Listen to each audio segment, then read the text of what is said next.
Hey everyone, and welcome back to another episode. My name is Dana, and today my guest is Eric Chappel. Hello, Eric. How are you?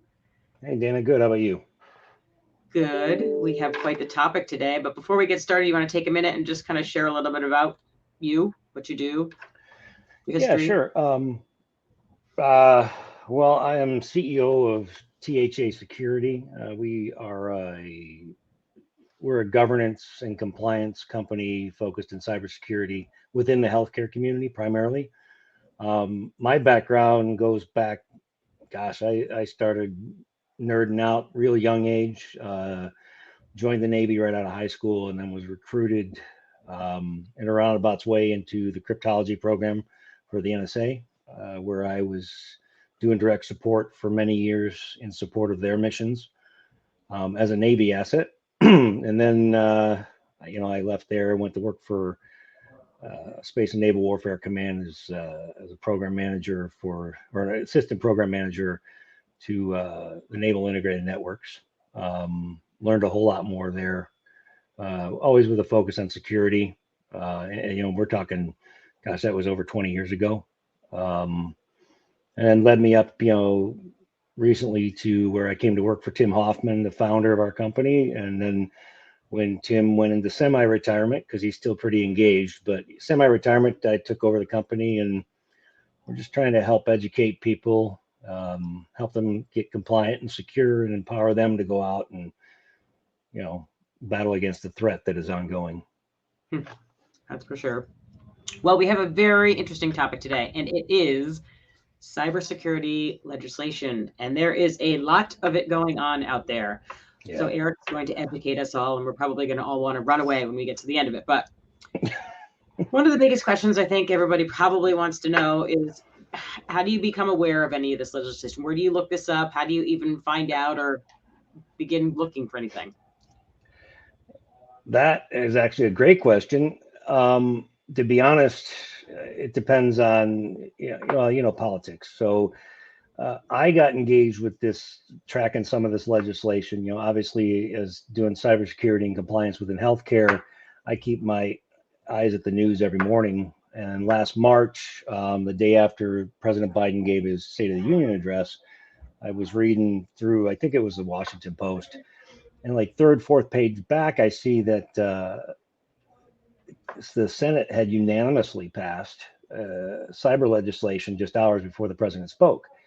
And I was a little shocked that that wasn't front page news, because how often does the Senate pass anything Yeah, unanimously? I mean, I, right. I think the last time we saw that was right after 9/11, maybe. Um, so, down the rabbit hole I went to get a little bit smarter on it. Um, and, that led me, the first place I went to, and I think anybody that wants to get familiar with legislation is to go to congress.gov and start digging through, and there's a lot of data up there. So uh, they have they have a search deal there. You can, if you know the number of the bill, like in this case, the piece of legislation I mentioned earlier was the strengthening of American Cybersecurity Act. That's S 3600. But you can type in keywords and stuff like that. But in this case, going down that rabbit hole, I found out about other legislation I was completely unaware of, associated bills like the Patch Act, FedRAMP, all related to cybersecurity. For the most part, it's not reported on a whole lot, um, because frankly, let's be honest, most Americans don't care. Um, Hmm. they want to believe they're secure when they're absolutely not. Hmm. But some of this legislation, the strengthening of American Cybersecurity Act, there was another bill introduced just that same month in March, Healthcare Cybersecurity Act. They're working their way through Congress. Just last week, I don't know where I put it.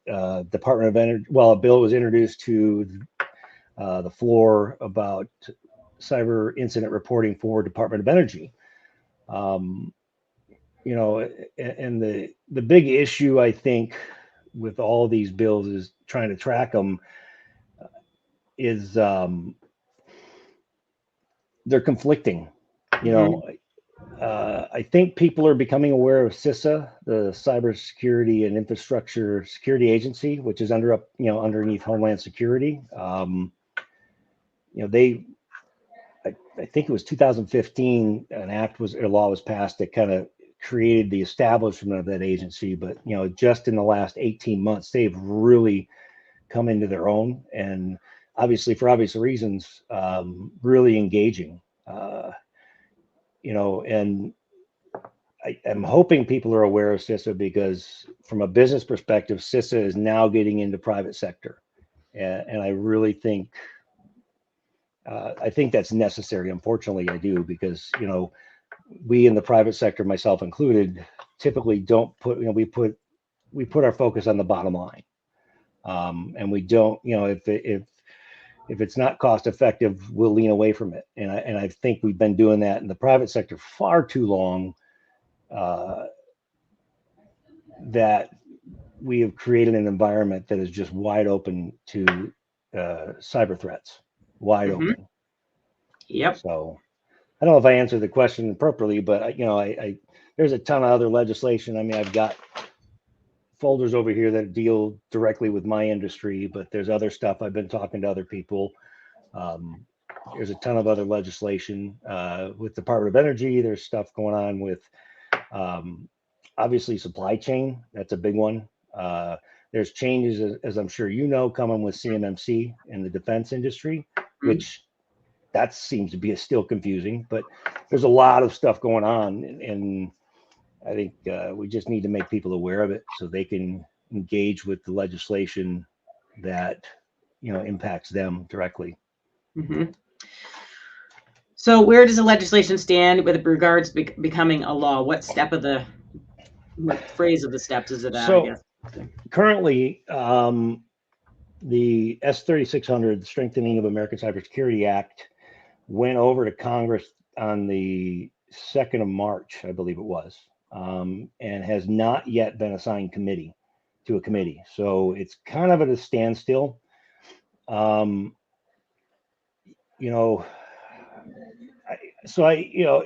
I went down this rabbit hole, I jumped on the phone. I started calling, the sponsors of the bill's offices, and I didn't really get to talk to any specific senator or congressman, but I got to talk to their aides.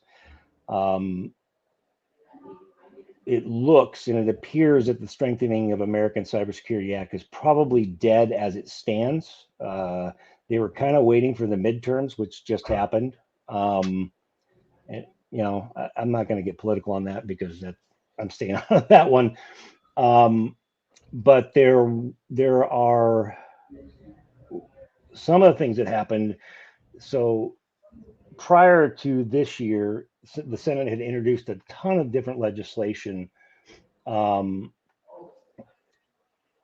that all got shot down the previous year. So that's where they came up with the Strengthening of America Act. They kind of combined all this legislation that honestly I think makes sense, but that's personally. And it's kind of stalled. But what they did do is, in that omnibus package that the president signed earlier this year, with regards to inflation and a bunch of other stuff, they slid in a reporting requirement into that, where CISA oversees it. And here's where it gets a little confusing. CISA is in charge of monitoring and enforcing cybersecurity incidents with regards to Homeland Security. There are 16 sectors that they consider key infrastructure to our national's economic and just Homeland Security, healthcare, it goes on. So these reporting requirements, you would think, would just lie within those 16 sectors. The problem is, again, this is my opinion, is that there's still some definition that needs to be done there. So what they did is they slid this reporting requirement that if an organization within those 16 sectors, if there's a cybersecurity incident, they have 72 hours to report that to CISA. And there's a 24-hour report. Let me look at my notes. I apologize. I should have. That's all right. Sort of, This is all tying into our next question, which is around cybersecurity infrastructure, security agency, and what role does it play with the legislation? yeah, yeah. So, okay. Yeah, I can't find it, but yeah. So this Okay. new requirement for the 72 hours reporting that conflicts with existing laws on the books with some industries. For example, for healthcare, you know, if there's reporting requirements to healthcare to report a breach with very specific limitations. You know, if a healthcare agency is breached and there's less than 500 records, well, they have a period. You know, they have to the end of the year to report the Secretary of Health and Human Services as well to CISA. If it's over 500, then they have 60 days to report that to Health and Human Services. Well, that conflicts with this new law that's on the books. Yet, when I was calling around to Congress, I couldn't, I could get no straight answer. Another one recently, a bill hit the Congress, it was introduced into Congress last week regarding incident reporting within Department of Energy. And that requires that's a 24-hour notice, but that conflicts with the previous law signed by President Biden earlier this year. Now that's just a bill right now. I read some great papers written by Patrick.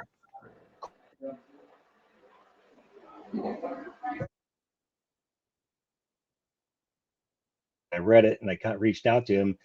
Um, you know, he does a lot of he is focused in Department of Energy cybersecurity and kind of was trying to get a feel. Well, what do you think is going to happen? We're not sure because we have you have Department of Energy who's above CISA, but CISA's been tasked with overseeing cybersecurity for national security and economic security of our nation. So there's a lot that's got to get figured out yet. I think Mm-hmm. here a lot. Are you having a hard time finding new customers? A lot of folks just like you in the IT and cybersecurity space are in the same situation. And they have embraced a new opportunity to get new clients. They're doing this by growing their online presence and maximizing the power of LinkedIn. How, you ask? I have a tried and tested method called my Cyber Social program. I myself have been on LinkedIn and now have over 3.5 million LinkedIn views, and over on YouTube, I have over 750,000 video views. So I can show you exactly how I have done that so that you can promote your organization and become the authority in your industry. And the best part is, I've done all of this organically without one paid ad. You don't need to waste your money over on Google with pay-per-click ads. Now's the time to establish yourself. Look around. The competition isn't doing it. This is your time to shine online before they do. So if you're ready to start your online journey and future-proof your business, please, down below, click the link and schedule a time for us to have a 45-minute call where I can review the exact methodology of the Cyber Social program. You can also click below to see some of my masterclasses, which will give you quick little snippets of a couple of things you can do right away on LinkedIn that will help with your profile. I hope to see you and hear from you soon.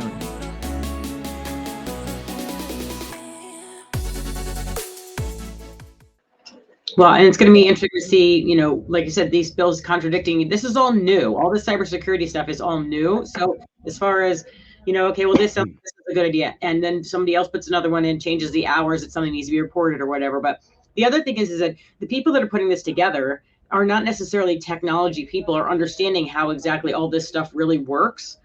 So that's the other thing, too, is they need to make sure that all of the very intelligent IT and technical people, cybersecurity people, are helping with the input of what is practical and what just sounds good, like, oh, well, everybody should do this, but maybe it's not even something practical that could apply in a real world situation. So that's what I think we need. That's what tends to be missing, I think, from politics, is a little bit of the real world aspect of what's happening. So if we could have some of the IT people that see this stuff all the time, cybersecurity people, really helping write this stuff and craft this stuff so that it's realistic as to what somebody can abide by. Yeah, I completely agree. It's when you get to the inside the beltway, I used to work inside the beltway, and then in my conversations is typically the right hand and the left hand are not even. Most of the time, they don't even know they exist. Mm-hmm. And you're right. If we could bring some real world cybersecurity folks in to help educate them, maybe that would be partly a solution. Mm-hmm. And get And rid then of the partisanship.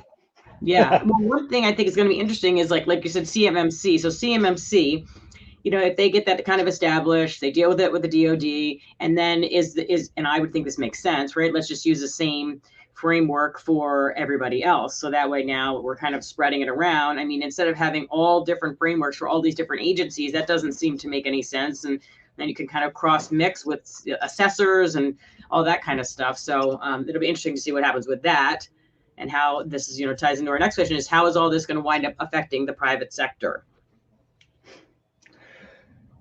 Yeah. Well, it's kind of like I said earlier, this is all speculation on my part, because there's so many bills, with a focus on cybersecurity, very industry specific. The CISA is involved, but they're not, with regards to monitoring and enforcement of laws, but they're also not engaged, or at least it appears they're not engaged with the legislators who are creating the laws.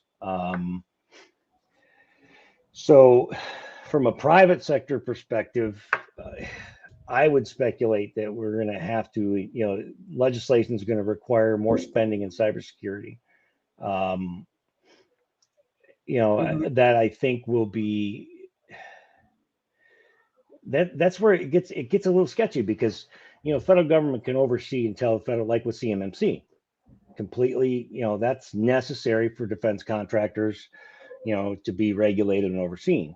But then you get into, for example, the healthcare. The government has oversight in the healthcare industry, but from a private sector perspective, if I'm a mid-sized, healthcare office, I meet the HIPAA compliance requirements with regards to,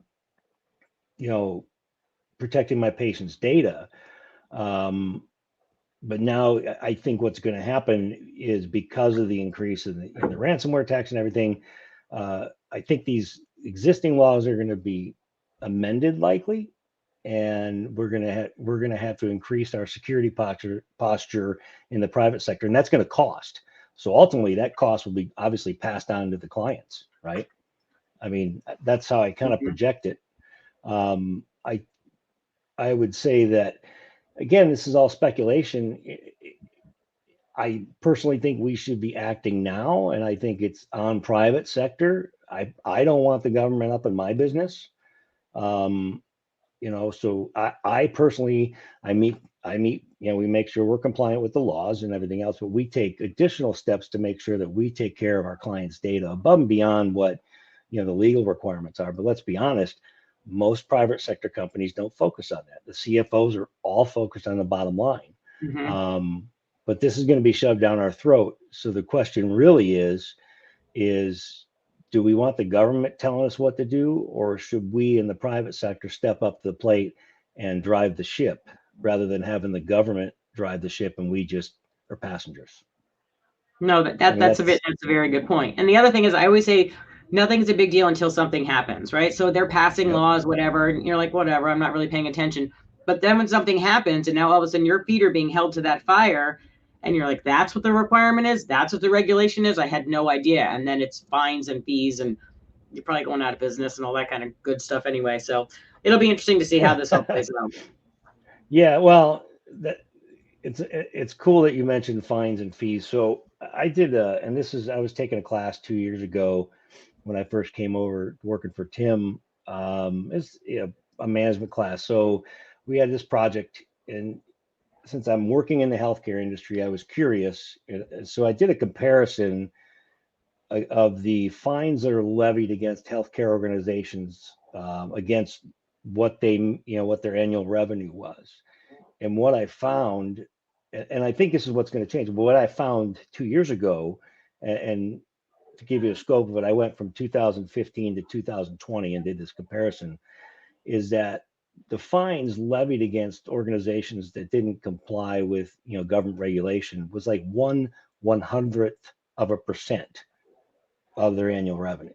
So there was no, realistically, there is no incentive for a company to invest even just $500,000 into a cybersecurity program, or a cyber risk management program, if all they got to do is pay a fine. I mean, it's similar to what happened to the automotive industry back in the 70s.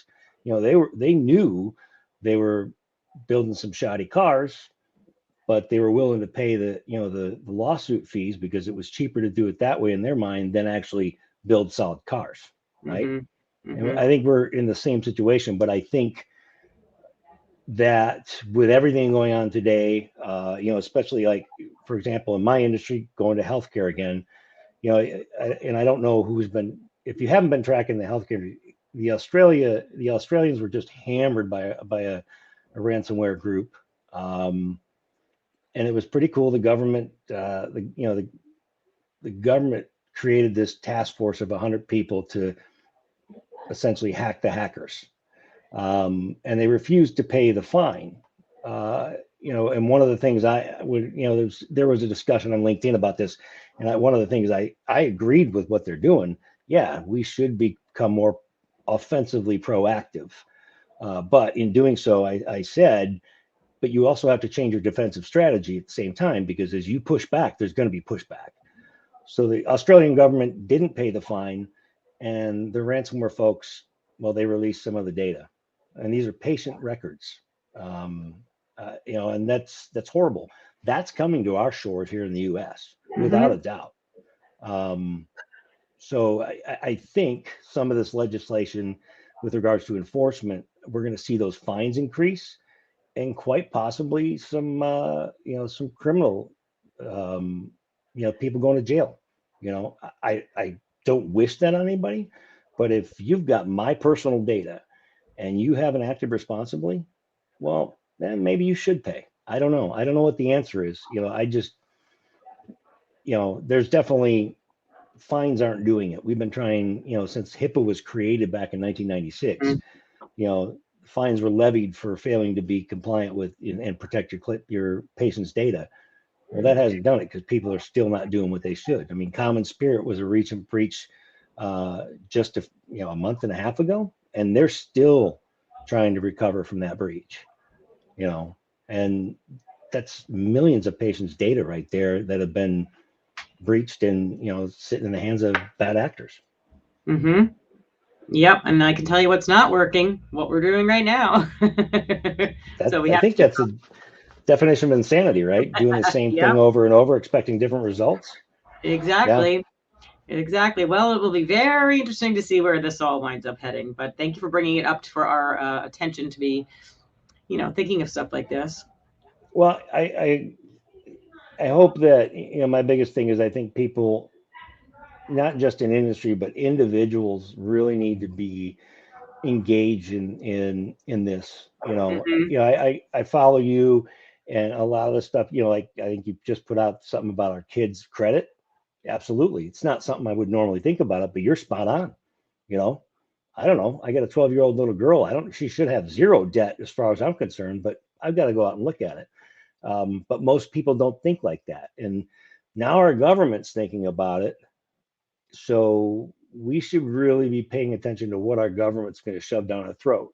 And again, that goes back to, if we're aware and we're engaged, we can kind of steer the ship in a direction we're okay with, or we can just ride it, ride the ship, let the government, drive it, and hope we don't hit an iceberg. I don't know. That's a little nerve-wracking, but anyway, we shall see. So I appreciate you bringing this all to light here, and thank you for your time with all this, Eric. Thanks, Dan. Appreciate it. All right. Thank you, everybody, for watching. We'll see you on the next episode. Bye-bye.